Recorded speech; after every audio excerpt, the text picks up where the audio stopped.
Continuando aqui o nosso estudo de Kuzari, a gente se encontra agora no terceiro Mamar, certo? Na terceira parte do livro, na Pesca Mem Bet, no parágrafo 42. No parágrafo 42, finalmente vem o rei de Kuzar.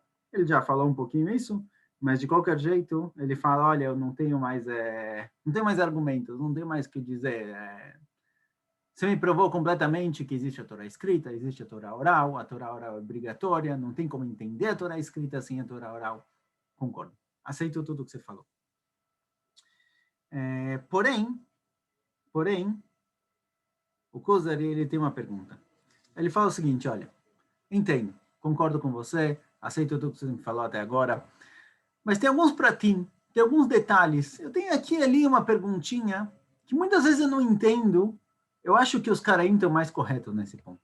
Eu tenho dúvidas pequenas que me surgem de vez em quando, a gente vai ver aqui um exemplo ou outro, de psukim, ou de minhagim, de costumes, que quando eu analiso, baseado nesse costume, eu fico com uma dúvida. Eu acho que talvez os Karaim tenham razão, se eu parar para analisar. E o Haber traz aqui um dos grandes esodot, um dos grandes fundamentos do judaísmo. Não só do judaísmo, na verdade, ele serve lábio para tudo que a pessoa venha a acreditar, mas ele é muito, muito forte no judaísmo. Que significa o seguinte: é impossível a pessoa conseguir entender todos os pratim, todos os detalhes da Torá. É impossível a pessoa conhecer e entender e saber o motivo de cada detalhe pequenininho, de cada lei, de cada alahá, de cada mitzvah da Torá.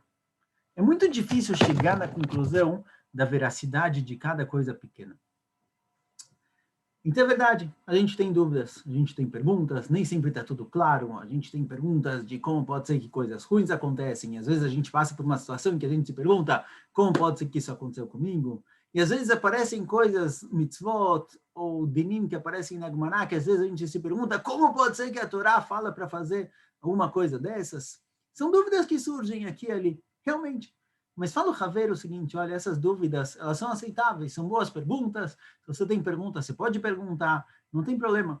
Mas tem que saber diferenciar entre o klal e o prat. Entre a regra geral e os detalhes pequenos. A nossa emuná é baseada no geral. A nossa emuná é baseada nas grandes coisas. No fato de que a Kadosh Baruch Hu criou o mundo. No fato de que a Kadosh Baruch Hu mashgiach. E que ele deu para a gente a Torá. E que essa Torá é verdadeira. Agora, se aqui e ali a gente tem uma perguntinha, aqui e ali a gente tem uma dúvida pequena, não pode transformar aquela dúvida em algo crucial e que se isso daqui não for explicado, de jeito nenhum eu não aceito nada. Tem muita gente que fala, olha, eu acredito na Torá e tal, mas tem uma mitzvah aqui e ali que para mim não faz muito sentido, então eu não faço nada. Isso daqui não é verdadeiro, isso daqui é falso. Isso daqui é uma pessoa que não acredita em nada. Porque você não acredita, porque você não entende uma mitzvah específica, agora você vai abrir mão de tudo? É claro que não funciona dessa forma. Pega um celular. Alguém entende como o celular funciona? Alguém entende quando eu aperto os botões aqui, como eu consigo fazer uma ligação que chega no Brasil, chega nos Estados Unidos, chega justamente na pessoa que eu queria? A gente não entende, mas a gente sabe que o celular funciona. Ninguém vai falar, não, eu não vou usar o celular enquanto eu não entender perfeitamente como funcionam todas as partezinhas dele. É claro que não. Então a gente tem dúvidas. Aqui e ali surgem dúvidas, surgem questões.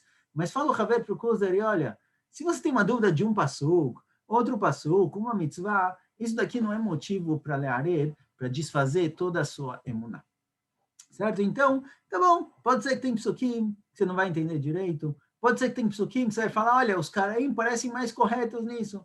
Certo? Às vezes, hoje em dia, é comum as pessoas virem e falarem, olha, tá vendo? A pessoa, alguém que é reformista, por exemplo. Olha, deve ser que o reformista tem razão, porque eu encontrei um reformista super simpático, super nehmada, assim, gente boa, a gente conversou, uma pessoa super boazinha, que se preocupa com os outros, deve ser que ele está no caminho correto. Fala o Haver para o Kuzari basicamente o seguinte, olha, isso que tem uma coisa de boa em alguém, que tem um detalhe bom em uma pessoa, isso daqui não é suficiente para te fazer seguir ele em tudo. Pode ser que ele tenha uma coisa boa, pode ser que é verdade, isso daqui não é mentira. Não precisa falar que não, ele só finge que ele é bom. Claro, pode ser que ele é bom, pode ser que ele é uma boa pessoa, mas da mesma forma que uma dúvida pequena não é suficiente para derrubar toda uma fé, assim também um ato bom não é suficiente para dar força para uma fé inteira. Então, se você vê um cara aí que ele tem perguntas boas, ele tem questões, psukim da Torá, às vezes ele fala, olha, como os Ramim explicam esse passuco? Isso que você não tem resposta de vez em quando, isso que tem perguntas que você não sabe a explicação, não pode tirar completamente a sua emuná.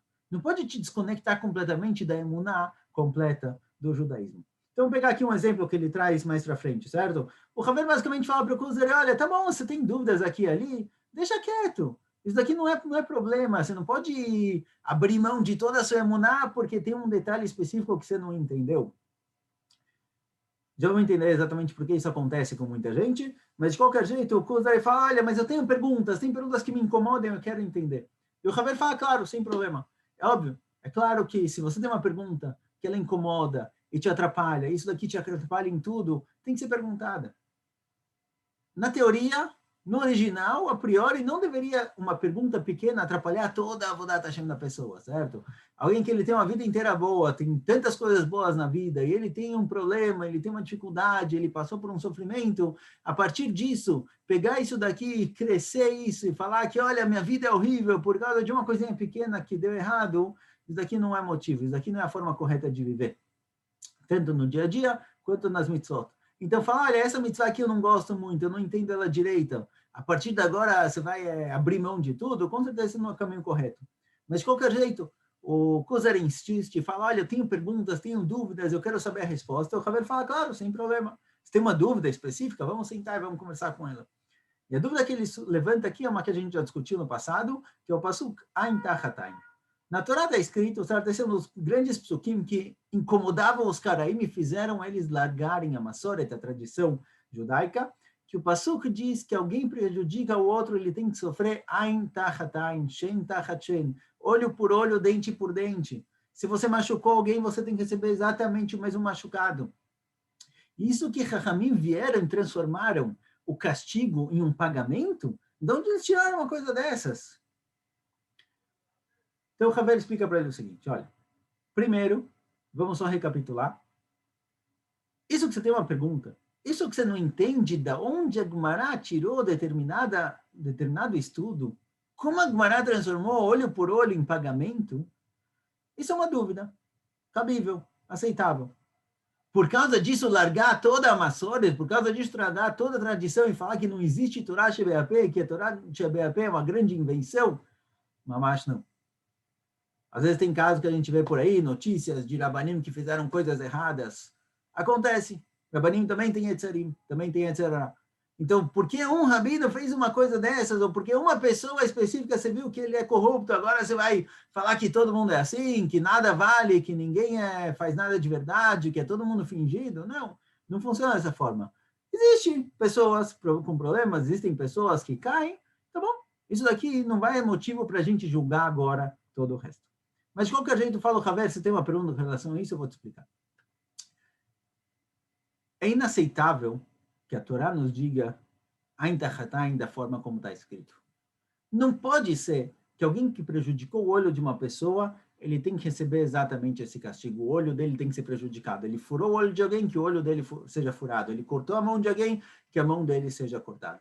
Isso daqui é incabível, isso daqui é inaceitável. Não tem como explicar dessa forma. Primeiro, por alguns motivos. O motivo mais simples é que se você pegar o cara que prejudicou e machucar o olho dele também, machucar a mão, independente do que ele fez com o outro, o que o prejudicado ganhou com isso? O que o cara que teve um olho furado, o que o cara que perdeu a mão ganha quando o outro também perde? Vingança? O que isso vai ajudar ele na vida? Como isso daqui vai compensar o prejuízo que ele teve? Não ajuda em nada. Porém, se for um pagamento, alguém que perdeu um órgão porque ele foi atingido por alguém, e você tem que pagar, alguém que ficou paralítico porque ele foi atropelado, e que a pessoa que atropelou tem que pagar para ele o que ele poderia ganhar de dinheiro, de trabalho, e tem que pagar todo o tratamento dele, isso é compreensível. A pessoa que foi prejudicada, ele tem uma compensação que vai ajudar ele a viver a vida, mas prejudicar o cara que causou isso não vai ajudar em nada. Segundo, o que acontece em situações, por exemplo, em que o cara que prejudicou não é exatamente igual o cara que foi prejudicado. Então, vamos imaginar a seguinte situação. Um professor, que ele mitparnes, de dar aulas, de ensinar, de educar, atropelou alguém e deixou esse alguém paralítico, da cintura para baixo. A partir de agora, o cara tem que só andar de cadeira de roda. Só que esse alguém era um jogador de futebol, que a partir de agora, ele perdeu completamente toda a fonte de parnassá dele. Todo o sustento dele, que era jogar futebol, ele perdeu.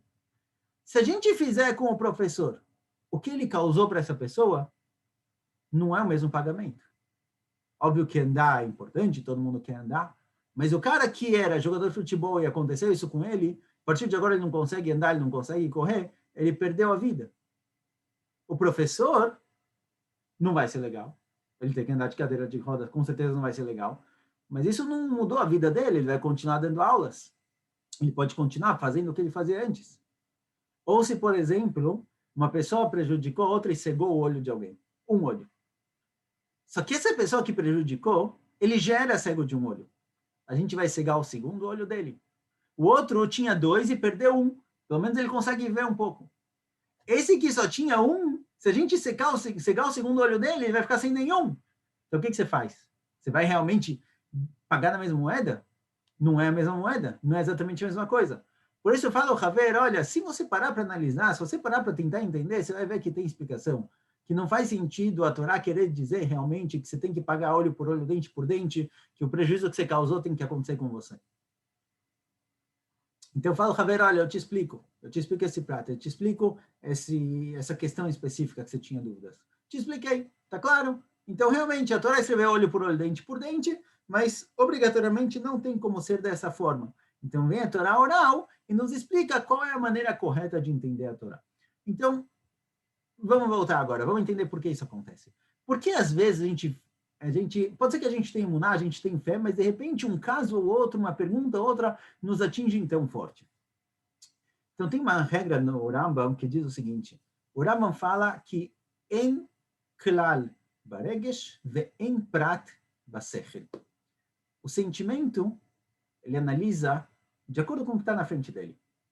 Ele não consegue ver klalim, ele consegue ver o que está ali na frente dele, o detalhe, o que está acontecendo naquele momento, naquela situação.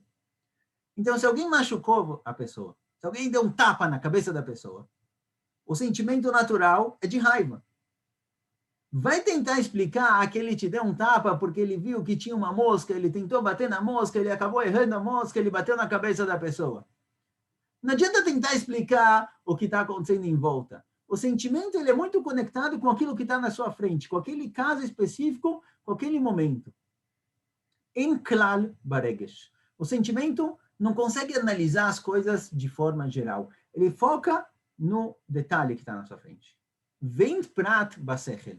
O sechel, ele não consegue analisar coisas específicas. Ele precisa tirar um klal, ele precisa tirar uma regra geral daquela situação. Ele não consegue analisar, por exemplo, se você colocar do lado um computador e um celular. Perguntar, o computador e o celular são a mesma coisa ou não? O Sechel, se ele olhar, ele vai falar, olha, computador e celular são coisas diferentes. Como ele vai conseguir comparar os dois? Como ele vai conseguir conectar os dois? Quando ele começar a encontrar os klalim, as regras gerais que definem aquilo que está na frente dele. Então, os dois são eletrônicos. Os dois funcionam à base de bateria. Os dois conseguem se conectar na internet.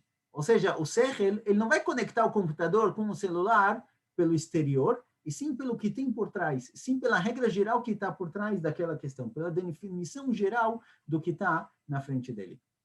Assim que funciona o Sechel. Agora, o que acontece com as mitzvot é muitas vezes dessa forma. Alguém que ele está acostumado a cumprir mitzvot só pelo sentimento, só porque ele gosta, ele se empolga, ele está emocionado com isso, quando aparecer uma mitzvah que não combina com ele, não combina com o sentimento dele, isso daqui pode acabar destruindo ele. Porque até agora ele adorava as mitzvot, ele cumpria ela porque ele adorava, mas de repente tem uma que ele não gosta muito, hoje ele está com preguiça, ele não está muito afim, ele está sem força, ele não tem aquela empolgação, ele vai acabar não cumprindo aquilo. Os Caraim, como o próprio Kuzari falou lá atrás, eles cumpriam com muita vontade, com muita empolgação as coisas. Mas essa empolgação era um sentimento emocional muito, muito forte, mas que não tinha um sechel, não tinha um conhecimento, não tinha uma compreensão, não tinha uma decisão intelectual, racional acompanhando. Porém, alguém que cumpre as mitzvot de forma sechlit, que ele entende a importância das mitzvot. Ele estudou, ele entende o valor e a veracidade delas. E pode ser que ele se empolgue, ele cumpre as mitzvot com alegria, não tem problema nenhum. Mas ele faz porque tem que ser feito. Quando aparecer uma dúvida pequena aqui e ali, essa dúvida pequena para ele vai ser um prato, vai ser um detalhe. E esse detalhe não tem como destruir o pensamento dele. Não tem como destruir a compreensão geral dele das mitzvot. Então, alguém que vive as mitzvot baseado somente no sentimento, ele vive no aqui e agora, no que ele sente naquela situação. Então, quando vem uma pergunta, ele vai falar, não tenho resposta, ele vai ficar meio sem ter o que dizer, isso daqui pode acabar destruindo completamente a emuná dele. Mas alguém que a emuná dele é construída passo por passo, alguém que estudou o Kuzari do começo até o fim, ou até o meio já vale também. Alguém que a emuná dele é construída, é argumentada, é compreendida, isso daqui, uma pergunta aqui e ali, não vai atrapalhar. Certo? Então, essa é a questão que o Kuzari e o Haver discutem aqui, que o Haver explica para o Kuzari, olha, quando você tem emuná, quando você acredita no que você acredita, e você tem uma emuná forte, bem construída, quando aparecem perguntas aqui e ali, são perguntas, vamos tentar achar a resposta, mas isso daqui não tem que te tirar do caminho. Isso que os caras entram perguntas aqui e ali, para casos específicos, psukim específicos da Torá, isso que às vezes a gente tem dúvidas, como pode ser que a Torá fala para fazer determinada coisa, isso é injusto com as crianças, isso é injusto com as mulheres, isso é injusto com outros povos. Isso daqui não atrapalha. Você tem que entender o contexto. Quando você entende o contexto inteiro da Torá, os detalhes aqui e ali, eles não atrapalham. Você vai tentar conseguir, você vai tentar colocar eles no lugar correto, mas quando você está conectado com um contexto, então quando você não entende um detalhe ou outro, isso daqui não tira a sua emuná. Ok. Já tá cheio, continuamos em breve. Tchau, tchau, pessoal.